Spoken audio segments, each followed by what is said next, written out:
Assalamualaikum warahmatullahi wabarakatuh. Di sini saya akan menjelaskan atau mengulas kembali mengenai materi kegiatan SAPA K3.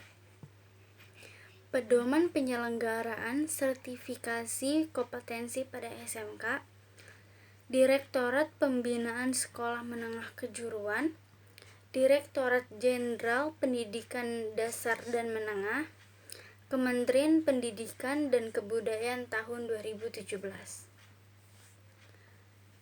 Lalu di sini saya akan menjelaskan pelaksanaan sertifikasi kompetensi di SMK. Pengertian sertifikasi kompetensi, proses pemberian sertifikat kompetensi yang dilakukan secara sistematis dan objektif melalui uji kompetensi yang mengacu kepada standar kompetensi kerja nasional Indonesia, standar internasional dan atau standar khusus. Kemudian di sini saya akan menjelaskan pembelajaran daring. Menurut Ali dalam Trisna Dewi dan Mulyani tahun 2020, pembelajaran daring adalah penggunaan internet untuk melakukan akses materi belajar, untuk melakukan interaksi dengan materi, struktur guru atau dosen, dan pembelajaran yang lain, untuk mendapatkan dukungan selama proses pembelajaran yang bertujuan agar memperoleh pengetahuan, menciptakan pengalaman, dan untuk berkembang dari pengalaman belajar. Lalu di sini ada pembelajaran daring, artinya adalah pembelajaran yang dilakukan secara online, menggunakan aplikasi pembelajaran maupun jenjang sosial. Pembelajaran daring merupakan pembelajaran yang dilakukan tanpa melakukan tatap muka, tetapi melalui platform yang tersedia. Lalu di sini saya akan menjelaskan model pelaksanaan sertifikasi kompetensi yang diharapkan. Yang pertama, mengacu pada kompetensi inti, kompetensi dasar, dan skema sertifikasi yang berlaku di SMK atau MAK. Yang kedua, pola pelaksanaan. Di sini pola pelaksanaannya ada 4, yaitu secara mandiri, bekerja sama dengan DU atau DUI, pola LSP atau BNSP, dan keahlian khusus. Untuk SMK atau MAK yang menggunakan pola LSP atau diasumsikan telah terlisensi dari BNSP, dilaksanakan sepanjang tahun berdasarkan capaian kompetensi tertentu. Lalu di sini ada pula model pelaksanaan sertifikasi kompetensi di SMK saat ini.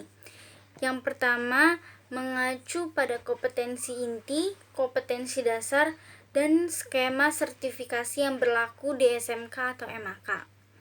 Yang kedua, dilaksanakan berkaitan dengan pelaksanaan ujian sekolah untuk SMK 3 tahun atau SMK 4 tahun. Yang ketiga, menggunakan pola pelaksanaan sertifikasi kompetensi mandiri, bekerja sama dengan DU atau DI, dan pola LSP atau BNSP. Yang keempat, menggunakan pedoman uji kompetensi keahlian atau UKK, diatur oleh keputusan Dirjen Dikdasmen. Yang kelima, dilaksanakan pada setiap akhir tahun pembelajaran kelas 11 atau kelas 12.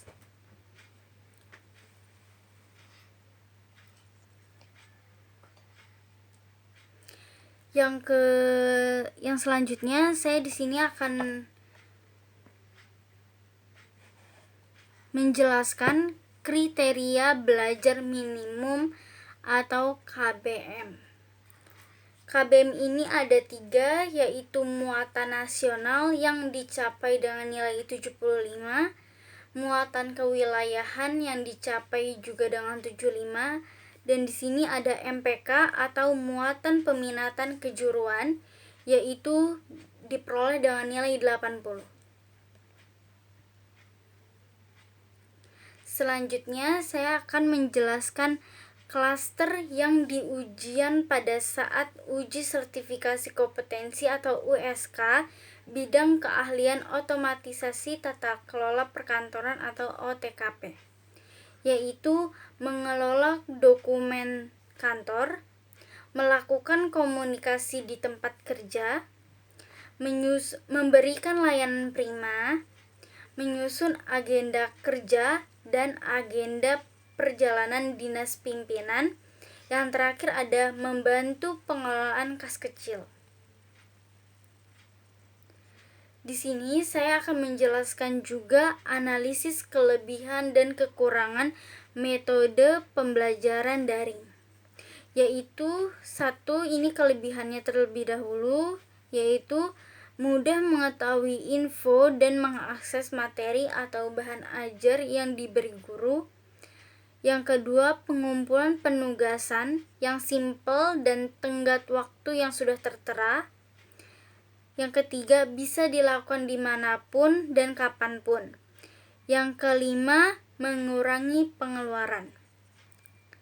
Lalu kekurangannya ialah membutuhkan jaringan internet yang stabil, kesulitan jaringan memengaruhi konsentrasi peserta didik, ketidakketergantungan tempat dan waktu. Yang kelima, kekurangan dalam masing-masing aplikasi belajar. Lalu di sini juga ada dampak positif dan dampak negatif metode pembelajaran daring. Dampak positifnya ialah meminimalisir dan mengurangi laju penyebaran penyakit COVID-19, menumbuhkan kemandirian belajar untuk siswa ataupun mahasiswa, metode pembelajaran lebih variatif dan waktu yang fleksibel, mengenal teknologi atau platform pembelajaran daring, penjelasan dosen atau guru bisa direkam sehingga bisa diulang lagi nantinya.